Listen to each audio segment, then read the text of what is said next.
Iris House is a living children's hospice. By living, we mean that we support our children on a day-to-day basis. Even though our children are palliative, that doesn't necessarily mean they're going to pass away in the immediate future. Iris House was founded in June of 2011, and since then we just haven't stopped growing. You're always asking yourself questions of why and how it happened, and if you didn't have a part to play in your disability. So emotionally, it was very hard to accept. Ndifilishe ndindedwa kaloku ubomi bomntana ndedwa ndide ndizibuza uba inoba uThixo ufana uba kwakuthena zakhetha undinika lo mntana. Iris House has been a great help. They've done so much for us. Connor's on a special diet for the epilepsy. It's called the ketogenic diet, and they make him special food. And everything's got to be weighed and measured, and it's quite complicated. And they come and deliver they divide into portions and they deliver the meals.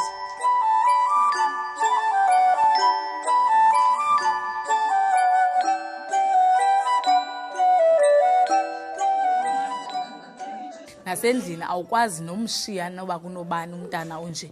Even utata akhe ufumanisa uba kwelinye ixesha uba usesikolweni umxelele uba makamlinde for i-transport akanawulinda lo mntana yena ngoba kaloku ngumntana ozabe efike emxakekisa. So ii-challenges zininzi. It's difficult raising a special needs child, and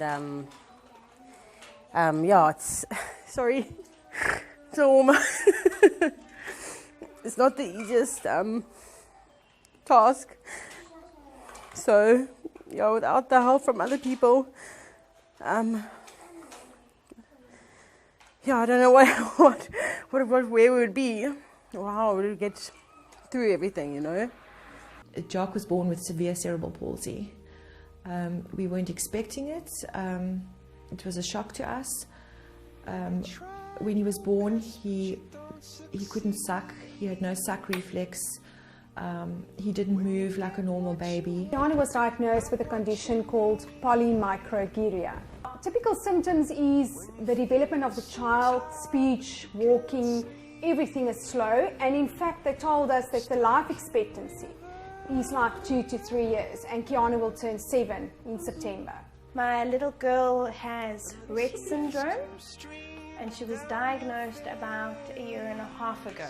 It causes and creates developmental delays, and it also creates problems with their body functioning, their hand skills, their motor skills, their fine motor skills and their gross motor skills. First of all, they offered sits for us twice a month. The first time I went out for dinner with my husband for the first time, basically since we'd had Jock, in 3.5 years. It changed everything, it changed your life from the first day. But it's not always bad. This is Jock's little smile. It was very subtle, and you have to know him to know that this is his smile with his little tongue forward and that little twinkle in his eyes. That was about the only response that we got from him. Yeah, I know that Sue and Iris House are working very, very hard to fundraise their organisation, as well as do the caring work, and it's very, very hard.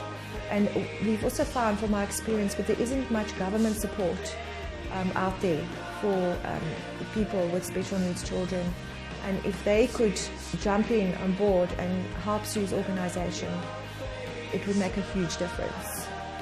If anybody's watching this video and they would like to get involved in Iris House, there's numerous ways they can do so.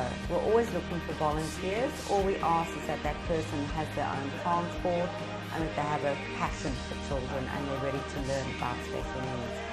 We obviously, our service is 100% free to all of our families and always will be.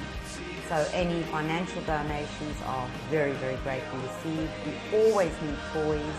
We always need nappies, and we always need food for our families as well. So any contribution that a member of the public can make, or if they'd like to join us, if they'd like to know more about us, they're very welcome to get hold of us. Go onto our website or to phone our office, and we'd love to chat to them and tell them more about what we do.